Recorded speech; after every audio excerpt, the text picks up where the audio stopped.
Bonjour et bienvenue dans cette nouvelle vidéo. Aujourd'hui, je vais vous raconter ma semaine, je crois que c'est la 9e semaine en MP2I, toujours au lycée Clémenceau à Nantes. Cette semaine a commencé par un devoir de mathématiques qui portait sur de l'analyse et des équations différentielles. C'est un DS que j'attendais puisque il y avait, enfin, c'était quasiment sûr qu'il n'y avait pas de géométrie, donc autant dire que j'étais très heureux. Donc j'espérais voilà pouvoir un peu faire mieux que les précédents DS et voilà essayer d'apprendre des choses et de m'entraîner tout simplement pour les concours. Donc ce DS était très long en fait, il y avait trois problèmes, mais j'ai commencé par le premier problème. J'ai pas tout réussi dans le premier problème, mais j'ai surtout perdu beaucoup trop de temps. En fait, il y avait une intégrale et à un moment il fallait linéariser. Euh, j'ai réussi à faire en passant par les complexes, mais c'était beaucoup trop long. J'ai beaucoup trop perdu de temps dans ce DS, sachant qu'en prépa, le temps, c'est des points. Et donc, quand on perd trop de temps à une question, même si on l'a réussi au final, hein, même si on l'a réussi, bah, pendant ce temps-là, on fait pas d'autres questions qui auraient pu nous rapporter plus de points, tout simplement.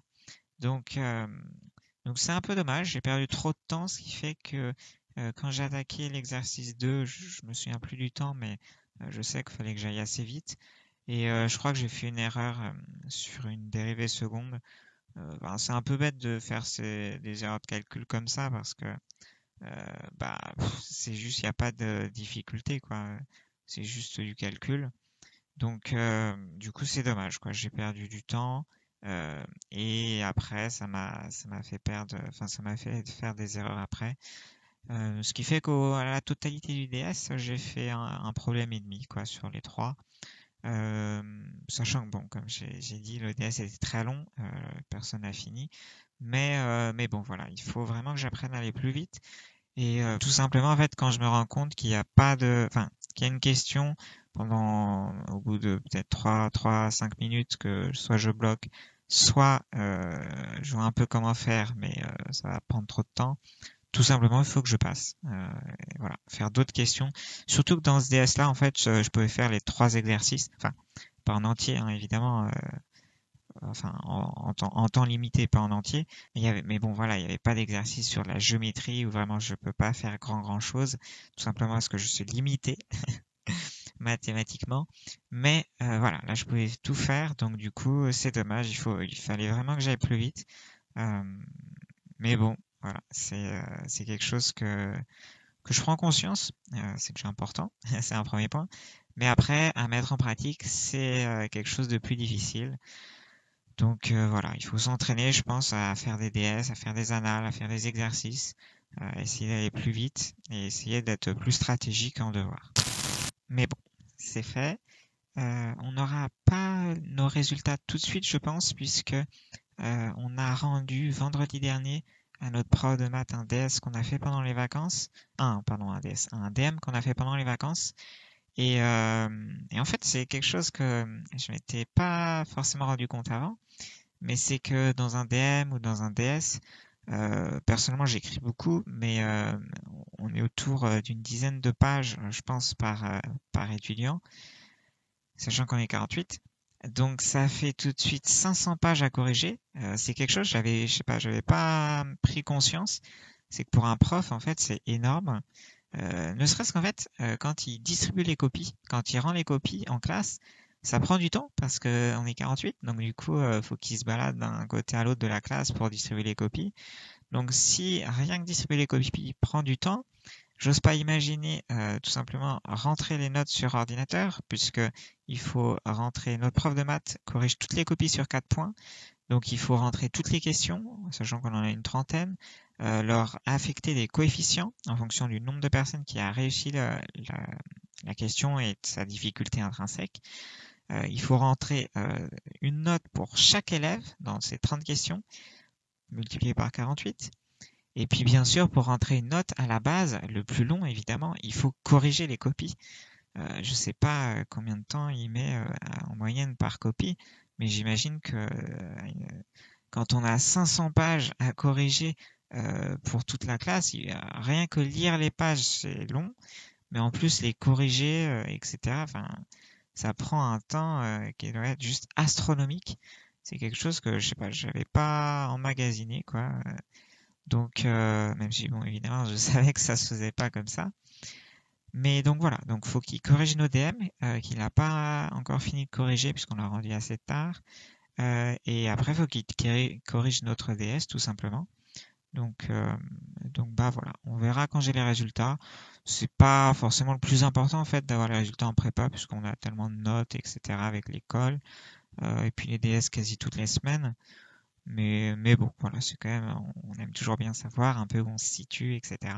Mercredi, sinon, en mathématiques, on a fini notre chapitre sur les développements limités et on a commencé un chapitre que je redoutais puisque j'ai entendu de pas mal de personnes étant passées en prépa, en MPSI, que ce chapitre était un des plus peut-être difficiles, mais surtout aussi perturbants parce que on étudie tout simplement la théorie des ensembles.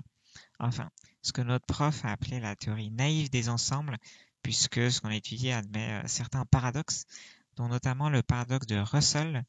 Donc, je vous conseille d'aller vous renseigner si vous ne connaissez pas, c'est assez intéressant. Et attends, il y a un paradoxe du barbier. Euh, et donc, il y a un paradoxe très intéressant. Il doit y avoir des vidéos sur YouTube qui le présentent, ou sinon la page Wikipédia. Et c'est un paradoxe très intéressant, mais qui, du coup, réfute, entre guillemets, notre théorie qu'il appelait naïve des ensembles. C'est qu'en fait, la théorie des ensembles, c'est tout simplement une théorie des fondements des mathématiques. C'est à partir de ça, on peut construire toutes les maths.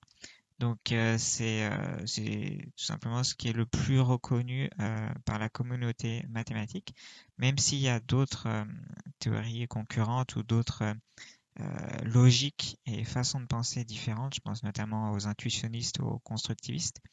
Mais la théorie des ensembles, c'est vraiment quelque chose de fondateur en maths. J'aime bien, j'ai bien aimé pour l'instant, mais c'est vrai que c'est... en fait, il n'y a pas beaucoup de... Dans ce chapitre, il n'y a pas beaucoup de propositions ni de théorèmes. C'est surtout en fait des définitions. On définit des choses qu'on ne connaissait pas avant. Ce matin, par exemple, on a vu en cours comment construire l'ensemble des rationnels. Donc c'est quelque chose d'assez fondamental qu'on n'avait jamais vu. Donc c'est assez intéressant. En fait, ce que nous dit notre prof, c'est que l'étude de la théorie des ensembles de manière progressive se faisait avant, dès la primaire.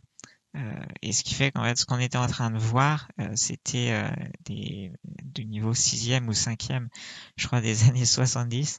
C'était quelque chose vraiment qui, à la suite des travaux du groupe Bourbaki, en France, a vraiment inondé l'enseignement.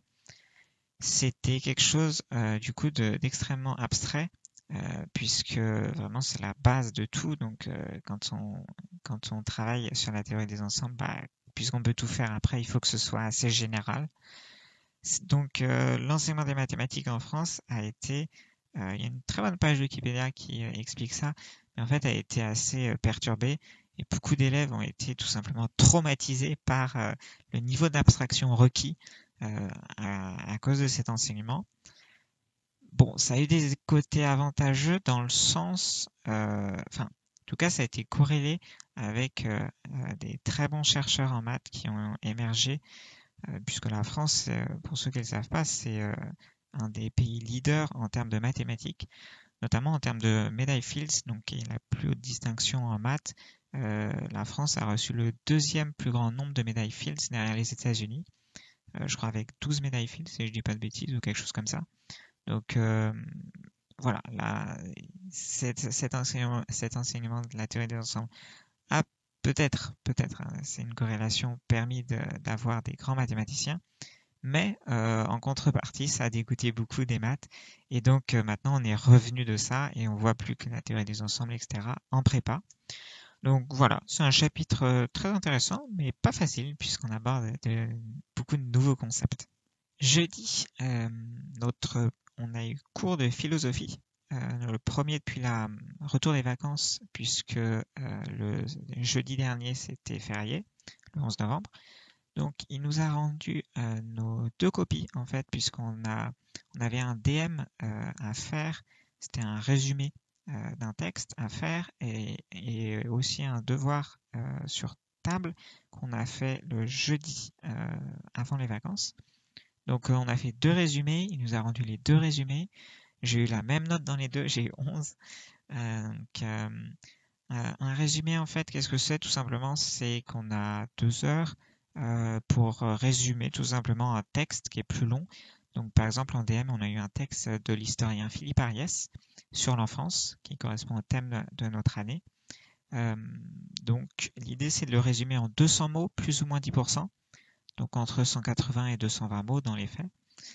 C'est pas un exercice facile, puisqu'il faut essayer de bien dégager la structure du texte, par où il part, quel est son objectif, quelles sont les étapes intermédiaires, essayer de les retranscrire, pas trop brièvement, mais pas trop explicitement, puisqu'on est limité en nombre de mots. C'est pas facile. Donc, par exemple, dans le devoir qu'on a fait en classe de 2 heures, j'ai fait 220 mots pile. Donc, c'est bien, mais en fait, un mot de plus, c'était un point en moins. Et pour chaque mot en plus ou en moins, plus généralement, c'est un point en moins par mot. Donc du coup, voilà, faut pas faire 5 mots en plus, hein, sinon, tout simplement, on est pénalisé. Ça veut dire qu'il faut apprendre à compter le nombre de mots. C'est quelque chose que j'avais jamais vraiment fait en fait. Donc c'est des règles pas faciles puisque, par exemple, arc-en-ciel, je crois que ça compte pour un mot, mais tandis qu'aujourd'hui, ça compte pour 2 mots. Donc voilà, il y a quelques règles comme ça qu'il faut un peu apprendre à connaître pour bien compter le nombre de mots. Mais bon, voilà, c'était un exercice que, bon, je pense pas avoir du coup très bien réussi, même si je connais pas la moyenne de classe. Elle sera disponible quand notre prof rentrera toutes les notes sur Pronote. Mais bon, voilà, je pense que l'important, c'est surtout d'apprendre la méthode pour se préparer et s'améliorer au fur et à mesure pour toujours l'objectif concours. Ce jeudi soir, j'avais aussi une colle de philosophie qui s'est pas très bien passée. Euh, ça n'a pas été catastrophique, mais ça aurait pu être mieux, disons, puisque ma question de cours, je l'ai réussi à moitié. J'ai fait une partie, mais à un moment, j'ai eu besoin d'une aide du prof, et après, j'ai pu finir. Et l'exercice, c'était sur le pont de Königsberg. On l'avait fait en TD, en fait, mais pendant les vacances, et on ne l'avait pas corrigé. C'était un truc assez galère. J'avais pas très très bien compris. Et puis du coup je suis retombé dessus. Donc ça m'a permis de m'améliorer. Je pense que j'ai compris à la fin de la colle. Mais en fait le prof il a essayé surtout de me laisser faire parce que je suis parti dans une mauvaise méthode pour le faire qui était assez longue et moins efficace. Mais le prof m'a tout simplement dit à la fin de la colle qu'il m'avait laissé partir là-dedans pour que justement que je me rende moi-même compte de mes erreurs. Puisque lui il considère, et je pense que c'est une bonne manière de considérer l'école, il considère tout simplement l'école comme étant tout simplement un entraînement, et donc la note au final n'a pas une énorme importance, et ce qui compte c'est plutôt ce qu'on en retient plutôt que la note qu'on a eue. Donc voilà, j'ai eu 11. C'est pas génial, mais bon, voilà, c'est comme ça. J'ai appris des choses au moins. J'ai aussi eu ce jour-là la note de ma colle précédente de physique que j'avais passée avant les vacances.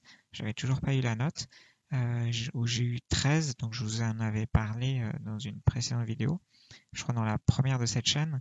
Voilà, la colle s'était passée, là cette fois-ci c'était la question de cours pas terrible, mais l'exercice j'avais bien réussi, et du coup j'ai eu 13. Vendredi, vendredi matin, j'ai eu sport, musculation, où la prof a commencé à nous évaluer. Sauf que moi, j'ai pas pu être évalué puisque en fait, j'ai oublié un papier important qui permettait d'être évalué puisqu'il montrait ce qu'on allait faire en musculation, les exercices qu'on allait faire, etc. Du coup, j'ai pas été évalué, mais je serai évalué la semaine prochaine en sport.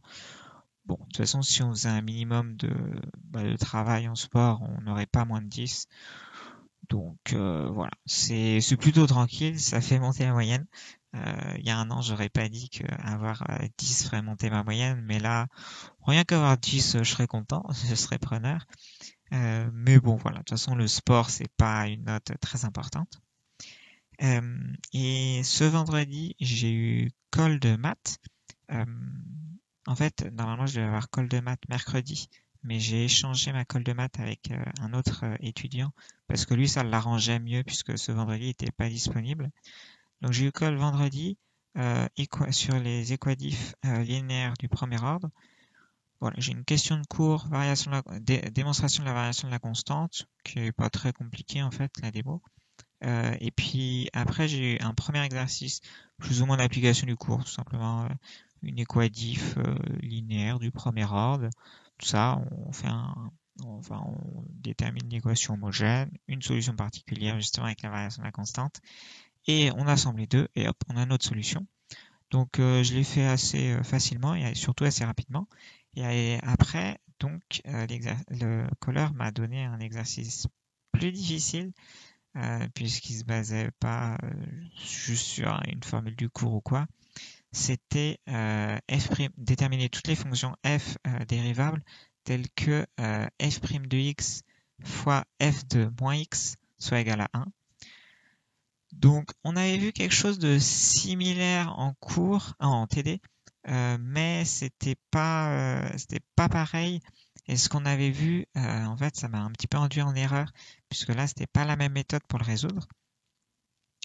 Donc, j'ai un peu galéré, mais le colleur m'a laissé réfléchir et il m'a dit qu'il allait me donner une indication un peu après. Ce qu'il a fait, en fait, il y a une astuce. L'astuce, c'est de poser une fonction g telle que g de x égale f de x, f de moins x. Et en fait, quand on dérive g, on va pouvoir, du coup, quand on dérive g, la dérivée est nulle.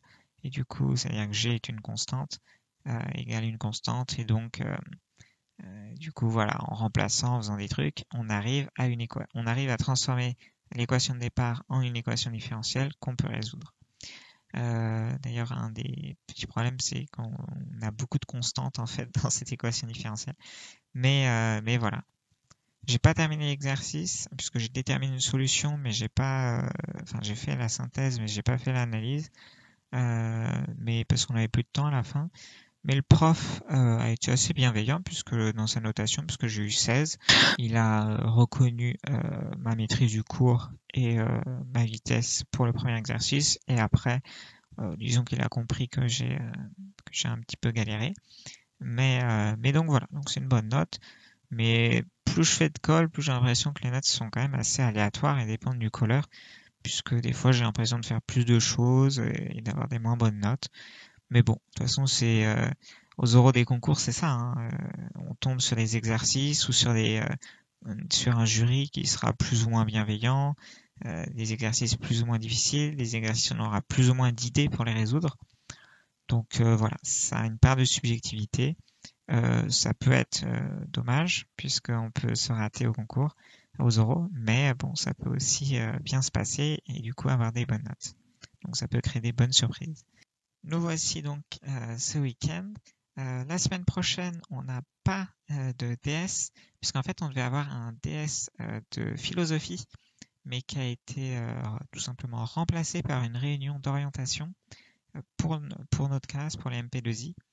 L'idée, c'est que, je l'avais déjà présenté, mais c'est que à la fin du premier semestre en MP2I, on peut choisir on peut choisir une des deux options entre option informatique, option SI. Option informatique, on passe du coup à 6 heures d'informatique et en deuxième année, on va en MPI. Option SI, on arrête l'informatique, juste on l'a en tronc commun. Et par contre, on fait plus de SI et surtout, on rattrape toute la chimie qu'on n'a pas eu au premier semestre. Donc, il nous avait dit en première année, en début d'année plutôt, qu'il n'y en aurait pas beaucoup qui pourraient prendre l'option SI, puisque l'option SI, en deuxième année, on se dirige soit vers une psy, soit vers une MP option SI. Sauf que il y a déjà du monde en fait dans ces classes-là qui viennent de MPSI ou de PCSI. Donc il y aurait pas énormément de place, surtout que de toute façon quand on rentre en MP2I, l'idée c'est d'aller en MPI quoi, pour continuer l'informatique. Donc je pense que l'idée c'est surtout un peu de nous parler de ça et puis d'essayer de faire un premier sondage pour voir qui aimerait prendre l'option SI, pour voir s'il y a beaucoup de personnes ou pas, quoi, quelles solutions peuvent être envisagées. Euh, il y en a quelques-uns qui étaient intéressés dans notre classe, surtout avec l'idée d'essayer de pouvoir aller en MP étoile après. Mais bon, voilà, c'est comme ça. Nous, notre prof de maths nous a dit qu'ils avaient fait la demande au lycée Clémenceau de créer une MPI étoile. Donc, ce qui fait qu'il n'y aurait qu'une classe de deuxième année, mais une MPI étoile. La décision ne dépend pas d'eux, elle dépend du rectorat. Mais dans tous les cas, pour nous, en cette première année, on ira tous dans la même classe, en MPI ou en MPI étoile.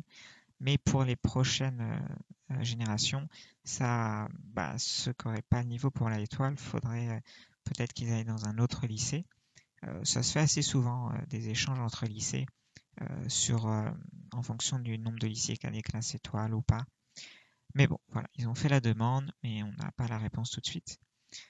Sinon, la semaine prochaine, j'ai call de maths et call d'anglais. Donc voilà, on verra comment ça se passe. Je vous raconterai tout ça.